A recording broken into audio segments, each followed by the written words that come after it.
What's happening? What's happening, fellas? Was How was all Yo, what everybody's is going Thanksgiving? on? very Happy filling. belated Thanksgiving. Happy belated Thanksgiving, man. Let me ask you, what are you thankful for, Ray? We'll start with you, man. Hey, I'm thankful first and foremost, my family. Thankful for my health. Although sometimes I wonder, is it good enough? But apparently it's been good enough so far. So wanna build upon that this year. Amen, man. What else you think of Hey, I'm being thankful for retired? the Uncle Row Talk. That's This has love. been That's love. Man. this has been a Yes, sir. blast. What about you, Drew? What are you thankful for, man?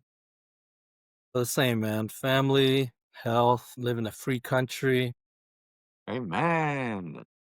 a lot of blessings. All the things that I've gone through in the past 2 years, this is a special occasion. What did you go through the last 2 years? I mean, for the people watching. Just had a bypass surgery 2 years ago. Actually, on Thanksgiving, after I did the turkey trot, just had some symptoms. Had to go to the emergency room, and yeah, just discovered that my heart wasn't doing so great. So Drew, you had a quadruple bypass, right? yeah, quadruple bypass. Yeah, just kind of I don't know. It was just a unexpected thing. Not overweight, don't do drugs, don't drink, but I guess the food that, we grew up with in the 80s, probably didn't sit well with our hearts. Yeah. Um, I mean, you do a couple lines of coke every now and then, but it's not gonna affect you. You know what I mean? Coca-Cola, yeah, a little bit of It's not as heroin. it's not as bad as the sugar. You know what I mean? No, not as bad. But yeah, just, had the surgery, took 7 months, 8 months to recover. And yeah, just trying to get stronger and just to be able to spend time with family. That's everything. That's awesome. That's Yeah. awesome. How about That's you, dope, bro? man. I'm thankful for a lot of things, man. I've been through a lot as well in my life, especially this past 6 years. Been rough early on after I retired. Went through a lot. You know the story to that. I'm thankful that God's given me another chance in life. I'm thankful to be able to continue to chase my dreams and my goals. I'm thankful for my family. In particular, man, I don't talk about it a lot, but I'm thankful for my brothers, man, to be honest with you. Like I don't ever tell them ever. I don't know why, but I aspire to be them and I've always done that. You know what I mean? Hmm. I've Your always older looked up to brothers, them, right? man. What's that? Your older brothers? Yeah, my older brothers. I have two twin older brothers, and I've always looked up to them, man. And I don't think I've ever told them that, but I've always looked up to them, and I still do, because everything I'm not, they are, and I want to be that, and that keeps me going. You know what I mean? So I'm thankful for them, man. Without them, I wouldn't be here for real. You know. So yeah, I'm thankful for Family, them. man. Family. Yeah, for sure, man. Yeah, man. But other than that, like Thanksgiving, I overate. I probably gained 15 pounds in a week. Not happy about that. Not thankful for that. Ray was just explaining to me about his special fried turkey that he does for Thanksgiving, and my mouth was watering. I'm like, wow. Right, Ray? Can't have a turkey any other way. Did you know Once this, you have a Drew, fried by the way? once you have a fried turkey, I've never tried to fight. But how good does that sound, though? oh, But hey, it's I a still whole have some. thing, right? Yeah, I still have some leftovers. So come on over. Make sandwiches.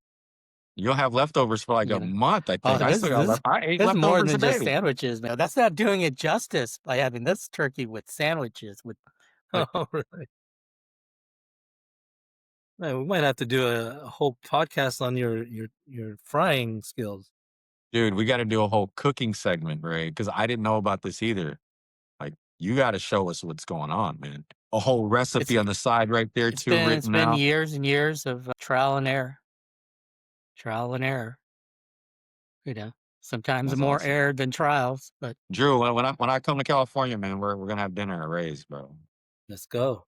We're not going out to eat. We're gonna have dinner at all right. Ray's, man. I'm not making you a turkey. I can tell you that unless you're coming on Thanksgiving. Drew, we come. Hey, Hey, I they come do over there. We special come over for meals. dinner. We come over for dinner, Drew, and it's like cold sandwiches. Yeah, I'm like, what? it's like What? What am pizza. I? I got a DoorDash membership. He orders a pizza, dude. Like, Dre, like, what? I got Domino's rewards, so I'll get you a pizza. Man, hey, fellas, how about them Lakers, though, man? How about them Lakers? What did I tell you? What did I tell you What did you tell us, when the Ray? season began? The Yeah, Lakers are for real. They it's are still for early, right? I'm it's happy still to see. for real. Okay, so I'm happy to see the best duo in the NBA right now. Okay, AR and Luca, best duo. I mean, what are they averaging right now? They're both averaging like over 25 points a game. I'm again duo, no number 23 on purpose. Okay, and I'm still set on what I told you guys. I'm a Laker fan again when number 23 is gone. But I'm looking from a distance, and I'm happy to see what they're doing. 23 Honestly, is a man, role player. I And don't as think long I as don't think 23 23 is a stays Laker. as a role player, we'll be fine. 23 is a role player. No, we need Just him like out what of there. Dude, and Dylan. I can did tell hey, being a realist, that contract's not gonna no one's taking on that contract. No one is gonna give up any assets to take on that contract this year. So we have him. We have him this year. So Well, I'm rolling with him. I think he's worried about this gambling stuff that's going on behind the scenes. The feds are looking into all this stuff. I mean, I think he's nervous, man. But never mind that, because I'm just focused on what the Lakers are doing minus him, and to the future. So that's what I'm focused on. But yeah, it's good to see them do good. Houston Rockets are doing good on this side too. So, you know. wait. You guys, I know you guys. I'll let you guys talk about the stats and all the data and stuff. But did you see when Luca fell when he got pushed by who? Who pushed him down? Yeah. Did you see number 23 didn't even try to stop him falling down? He didn't help him up. I mean, come on, I can't play with a teammate like that, man. I cannot. I mean, there's no point. That's a I, Are lot of you hate. talking about the last game against against No, I the think two games. Two games. The last two Oh, games. you mean when Chris Dunn we got was into it Chris Dunn it was Chris I think Dunn so. that towards the pushed end of the him? Yeah. game. He kind of bumped Luca. Luca fell right onto LeBron, and LeBron didn't even stop him, didn't even help him. And then when Luca tried to confront Dunn, he didn't even back him up. He didn't. He just like walked away practically. You know what they say, man. You know what they say. You know who your real friends are when something happens. You know who your real Exactly. friends are, man. He's Exactly. exposing himself. He's a Right. he's a he's an undercover hater, man. And it's not even undercover anymore. It's getting exposed. Right. That's I who mean, the he is, cameras are man. everywhere. He doesn't high I five. mean, hey, I'm rolling with him. Russell Westbrook said it. I'm not with this fake, you know what. Yeah. Russell Westbrook said it, man. So again, with all the drama, let's see how far they can go, because that's a lot of drama there. Like you can't. It's drama. You're making it into drama, No, though. again, like You're you guys making it talk into about the drama stats and everything. that's not really there right now. All I care is what he But does you know on it's coming. But you know it's coming. The drama is coming. There right. is no season without When drama as long as when LeBron it is there. when it comes, then we'll deal with it when it comes.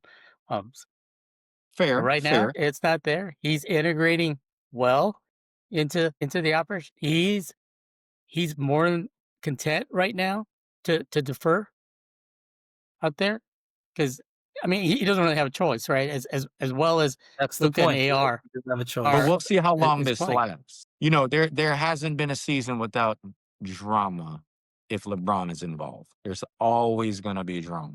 It could All you come in gotta the middle of the do, season, come at the end of the season, but it's coming.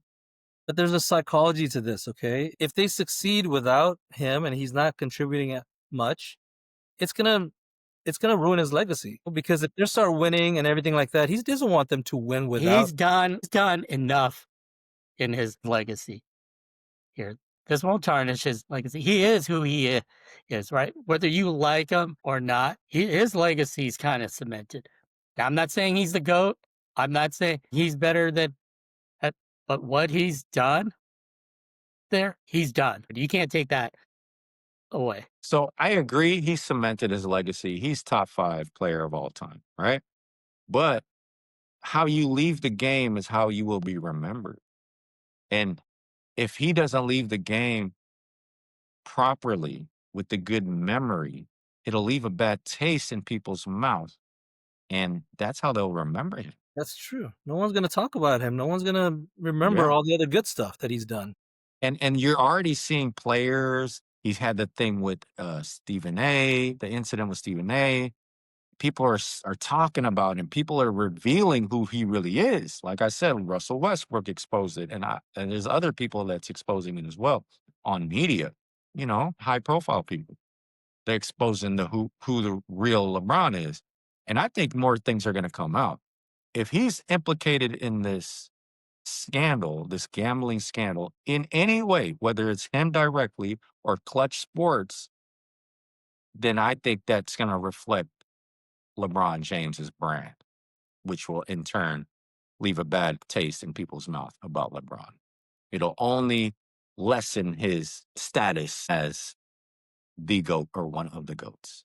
So that's the way I look at it. I think the branding is huge too, because again, when you retire, when you're done, I mean, how many people do we talk about, as a brand that's retired? I mean, Magic Johnson when he was playing, yeah, I bought one of his shoes. You can buy, a lot of merch and stuff, but once he's retired, you don't really, that's why he franchised with Starbucks and he did his own thing. But that's what Like, that's and he controls the media. He's been controlling the media narrative for so long. Even what Jeff Teague said, exposed. He said, man, everyone knows that when you start to talk bad about LeBron, you start to get phone calls from high level people saying, hey, man, chill out with all that negative talk about LeBron. So there's a team of people in the media and people with power that control that narrative of the LeBron aura, that LeBron status. They control that narrative. And as soon as you get off track, they're gonna reach out to you. And Jeff Teague said that, and he was in that environment. So he seen it firsthand, which makes you think about like, man, this guy's a fraud. This guy's a fraud, man. Self-proclaimed GOAT. Scottie Pippen said it himself. He said, Michael Jordan never said he was the GOAT. Never. If you're the GOAT, you don't have to say you're the GOAT. People say it for you. But in LeBron's case, he's self-proclaiming that he's the GOAT. That's not a good look. And that's something I can't rock with. But You know what I mean? To Ray's point, I think it's going to help the Lakers again continue to improve, because if Luka and AR was winning without him, but you bring him in, of course he's going to draw a lot of attention. So Luka and AR can handle their business too. Yeah, So I agree. the team's going to do well, I think. Ray is completely right, but just the fact that you see that other side of it, and you're like, man, what's the future going to hold? Because if they are very successful, and the media is going to probably downplay his contribution, then I don't know. LeBron can actually flip this around and make him look very maybe mature finally. Well, if he can He's help the very team. calculated. He does outside of the decision. I think he learned from the decision Yeah, of yeah, not, that you got to be calculated like 24/7.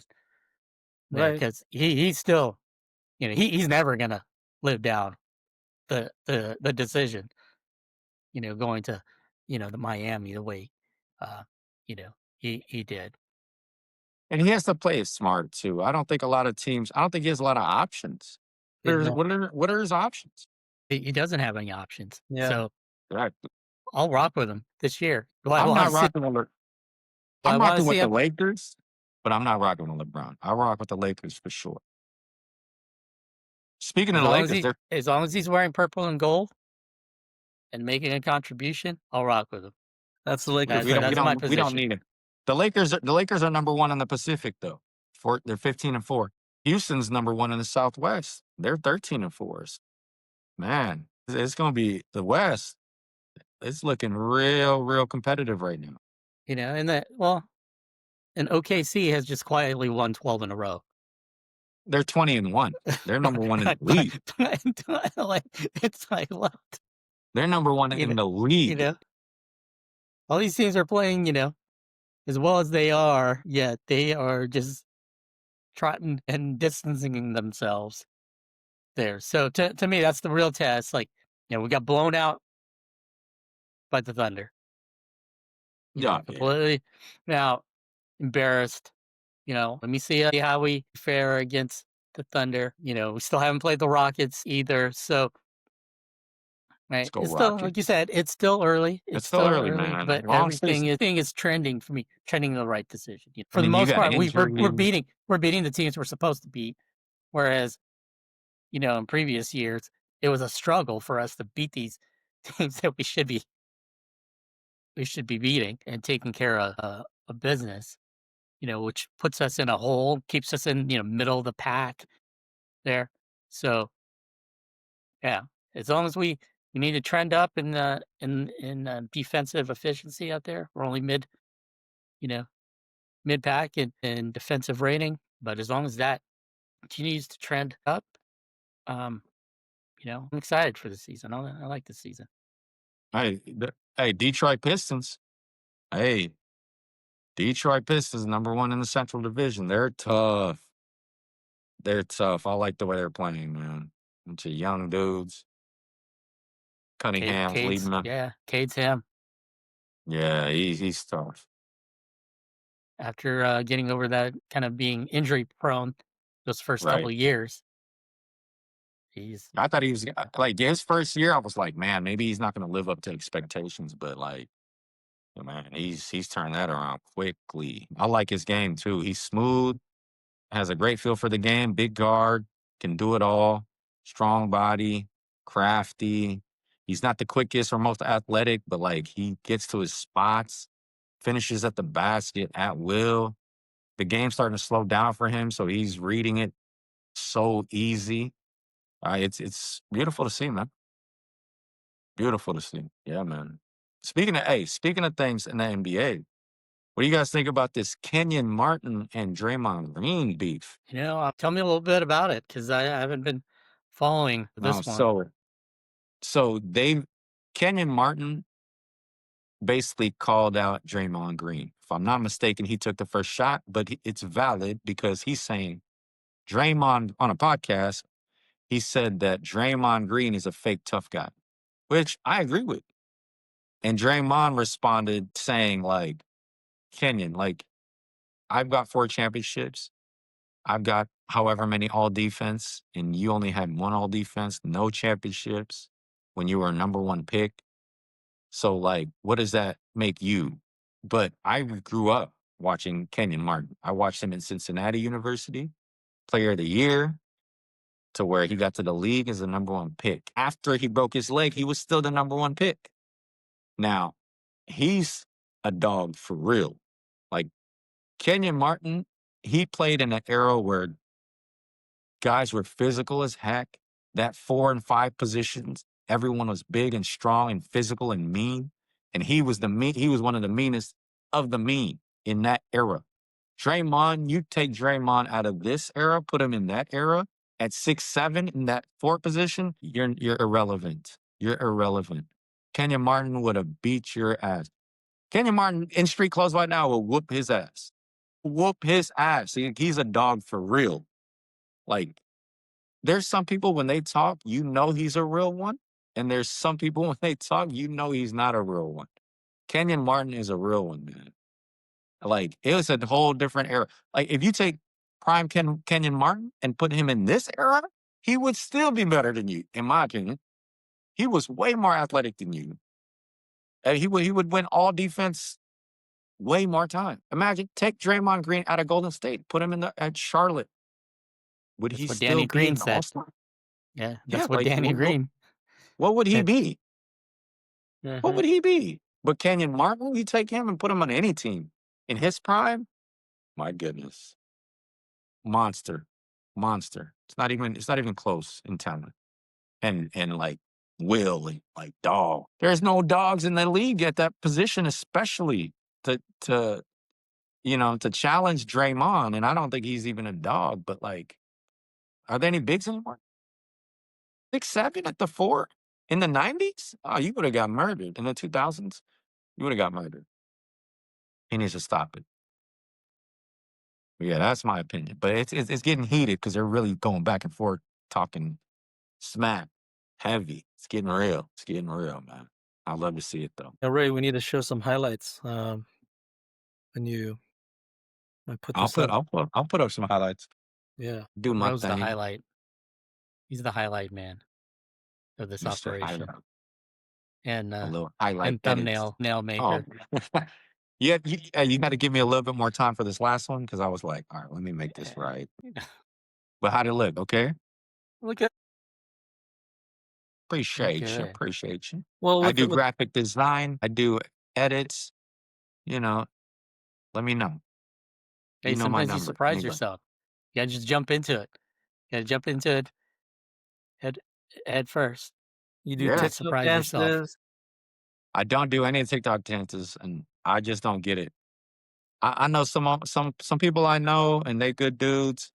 I see them on the TikTok doing dances. I love y'all to death, but my opinion, man, I just any dude that does this, I, that's a tough one, man. That's a tough one, bro. It's hard to watch. I'm just like, oh, I gotta check out of this one. It's getting weird. It's getting weird, fellas. I'm sorry.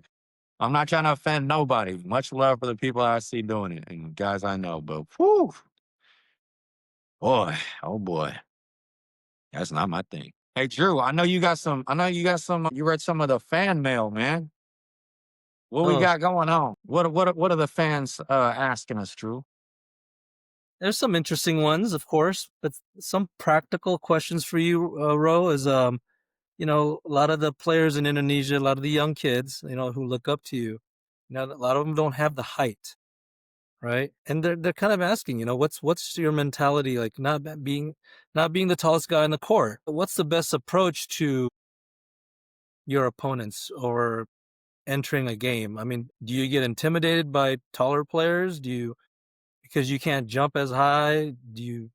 What do you work on? Do you just work on shooting, or is it a combination, or what kind of tricks do you have when you're preparing for a big game? As the smallest guy on the court, I've always been the smallest guy on the court, but I grew up getting taught by a lot of good coaches, and I understood at an early age by being the smallest guy on the court, you have to be the most ferocious guy. You have to you can't let anyone out hustle you. You have to pick up full court, be willing to pick up full court and guard from full court, press. You have to just be a little bit dirty and you can't back down from anybody. Like you have to be a pest. You have to have the biggest heart. You have to be willing to run through a wall, dive on the floor. And on the other side of this, you have to be a leader. Being the smallest guy on the floor, you're not going to be the guy catching alley oops. You're not going to be the guy finishing off a putback dunk. But what do you have to do? Your responsibility is to lead the team. They go as you go. And the reason why you have to be leaders is because 90% of the time, the ball's going to be in your hands because you're going to be bringing the ball up. So you have to control the tempo, the pace. You have to take reads before they happen. You have to see plays develop before they happen. You have to understand how to get your players involved, which one of your players is hot, which one of your players needs to get in rhythm. So you need to set him up. You got to supply your bigs because they're going to help you out in defending and rebounding and running the floor. So you gotta gift them with opportunities, easy opportunities. You got to set things up for them to make it easy for them to score in return. So it's a big responsibility. But you as a small guard, being the smallest guy on the floor, like I've always been in my life, those are the things that you have to do. And those are non-negotiable. Those are mandatory. You know what I mean? both on offense and defense, right? Being a pest on the Absolutely. defense side because you can help the bigs just by kinda, Absolutely. like, getting behind them, tapping the ball, stealing it. When I say be a pest, you have to be the most tenacious, ferocious, high energy guy on your team.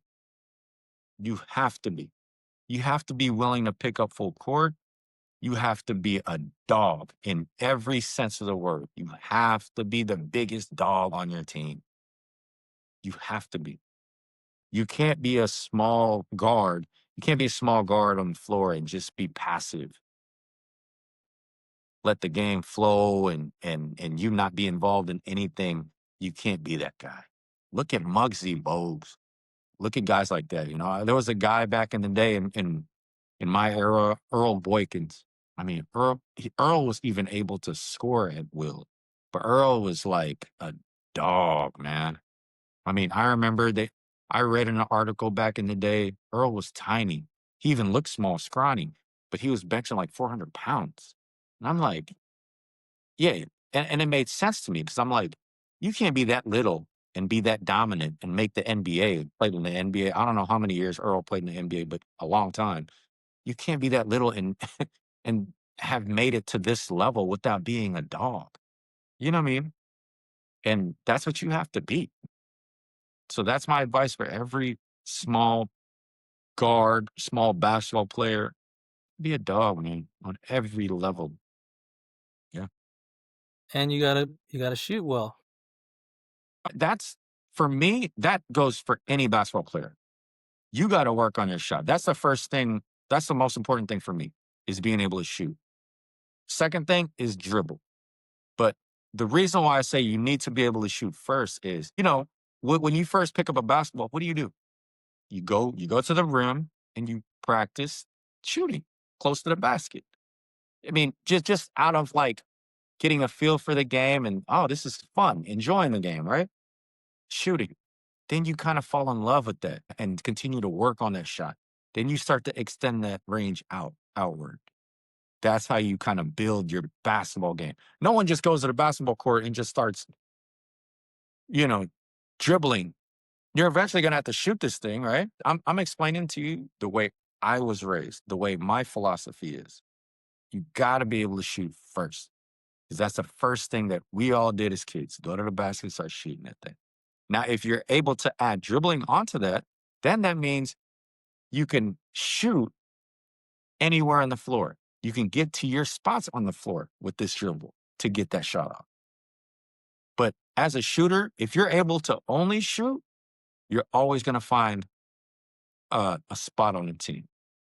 If you can build your shot to where you're a consistent shooter, a really good shooter, every roster will have a spot for you.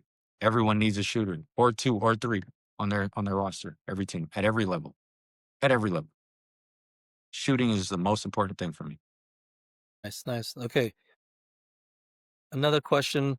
Just ask about it, kind of talking about your era and what you grew up with, learning how to play. Your top 3 basketball movies that you grew up watching that Ooh, kinda inspired you. my top 3 basketball movies? All right. I'm gonna take y'all back, man. I'm an old head, but my number one movie, because I grew up in Bloomington, Indiana, is Hoosiers.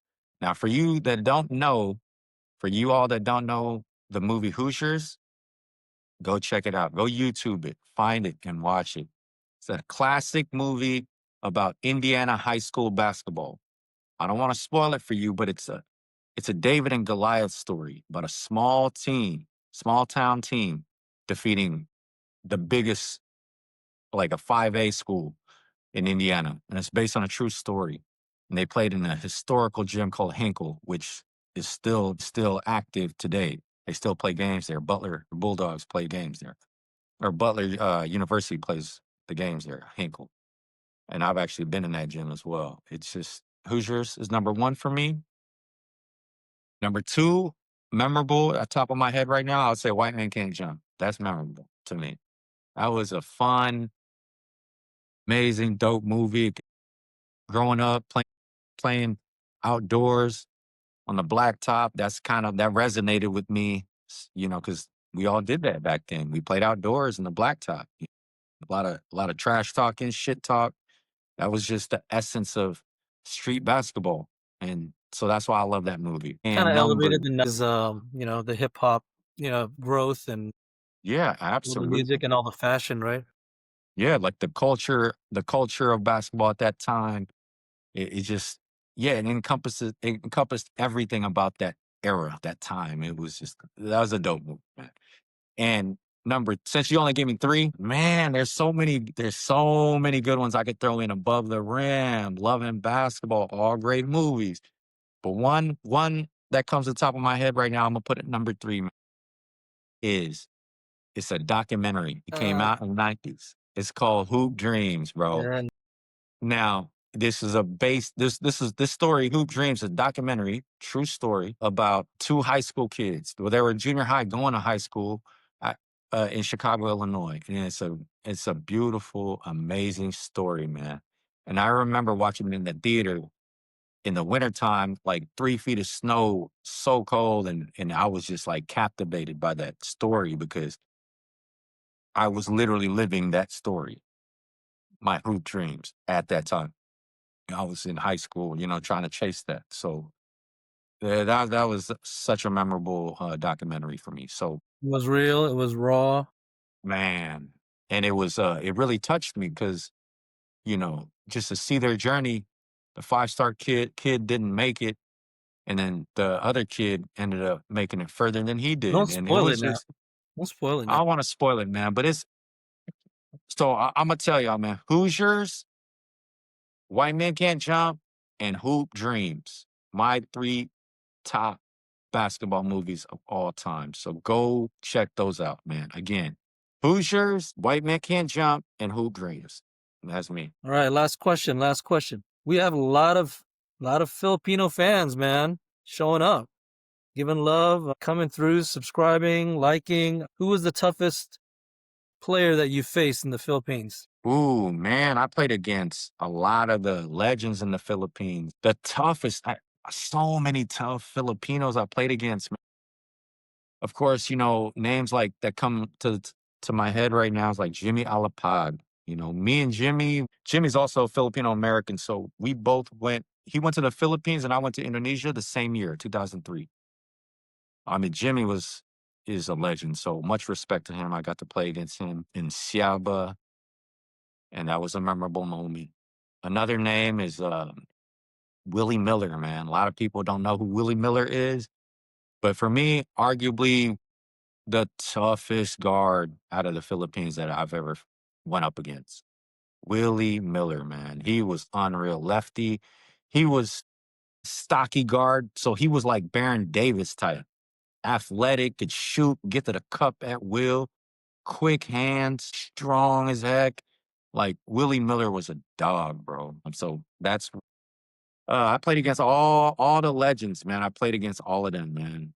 Hontaveros, Erwin Santos, Ozzy Tolava, and even the guys that are still on the national team right now. I played against them, like Japet Aguilar. I played against Jumar Fajardo. I played against Brownlee, the naturalized player. I played against.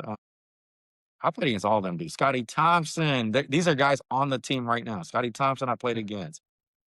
Like, that's how long I played basketball. Like, I played against the legends, and then I played against the dudes that are still on there right now, some of them. So, like, yeah, I'm blessed, man. But shout out to my Filipinos, man. I got nothing but love for my Filipinos.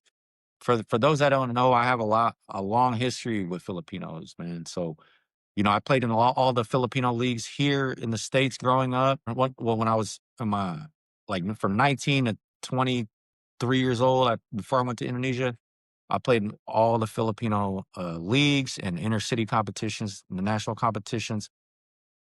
This is something that a lot of people don't know. So they actually took me underneath their wing, man. Like they made me Filipino, and all the elders tried to get me to go play in the PBA in the Philippines. They were trying to get my paperwork done. So a lot of people know about this here, and all my Filipinos here, They know about this, especially in Chicago, because that's where I was based. So they try to get my paperwork done for me to go to the Philippines and play in the PBA. And I'm not Filipino, I'm Indonesian. So it was difficult. And then I got a call from Indonesia before all that transpired, that got done, all my paperwork got done. I got a call from Indonesia, from ASPAC, to go play in Indonesia. So I took it. And if I would have never got that call from Indonesia, I would have pursued that Filipino process, because all the elders were going to take care of it and they were pushing me to do it. So I was just along for the ride. I didn't know anything, I was like, sure. My girlfriend at the time was Filipina. And, like I said, I was in Chicago and I was playing in all these Filipino leagues and, winning championships, MVPs, and everyone just said, hey, you got to go to the Philippines and play. My story at the time was like, I'm half Filipino, right? That was my story. Right? I was half Filipino. So, everyone believed that.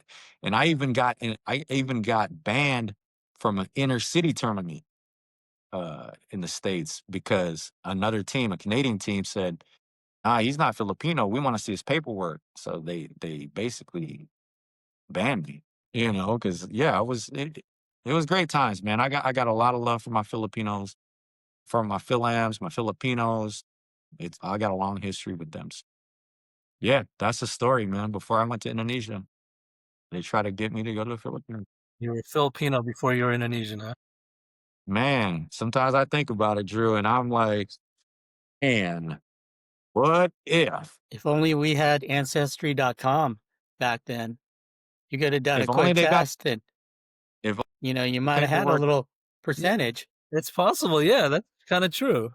If only they got the paperwork done beforehand, If only they got the paperwork before Indonesia called, hey, my life path would have been so different. Yeah, man. That's good, man. It's good stories. Crazy. Well, yeah, Yeah, yeah. man. Keep sending all those questions. Random ones. Yeah, a lot of interesting questions coming out. And we'll try to answer all the questions that you guys have for us. We'll try to answer and cover. That's Drew's responsibility to read them and read them. We'll read out. How about this? We'll read out questions every episode and we'll have all the answers right there. As many questions as we can cover, and we'll give you all the answers to it. Yeah, they might even have people have spoken. Yeah, and they might ask questions about Ray's hats, So we'll see. Hey, Ray, speaking of Phil, Ray, how's your Tagalog, man? Hey, hold on. Since we're on the topic, We got another Filipino connection yeah, here. since you're on the topic, so Ray's Indonesian American, his wife is Filipina American, and they have a son which is half Indonesian, half Filipino. Right, Ray? You want to elaborate on right. that? Yeah. I So believe it. go check out your DNA. No, Hey, if we we may did that, have some. and listen, if we did that for Manados, like I guarantee you, there's part Filipino in there somewhere, because for those that don't know, where my family's from is Manado, and I'm closer to the Philippines than I am to Jakarta, where Manado is Yeah, located. So shout out to the we're all one. Filipinos, man. We got love for the We're all one. Filipinos. You have some Irish blood too, Ray? Only on St. Patrick's Day. Only at bars. Only at bars. That's funny. Yeah, but yeah, Ray, that's cool, man. You got some Filipino love, man. That's what's up, man. Across all. Well, let's not get out of hand, though. I mean, that ain't. How many Rays we gonna have out there? Goodness. you know. So, yeah, I remember I lived in Korea for a year. Oh So man. Hope there's no kids with Indonesian blood over there. that's Well, why I keep checking. if you ever go to Korea, you ever go to Korea and you see a young man cooking turkey and frying turkey up in a pot Yeah, with peanut wearing a oil, hat, then you know. wearing a Raiders hat, then you know. While squatting. I'm like, oh Ray, I think I found your son. Think I've found some of your wing spreading. Oh man, good stuff, fellas. Good stuff, man. Good stuff.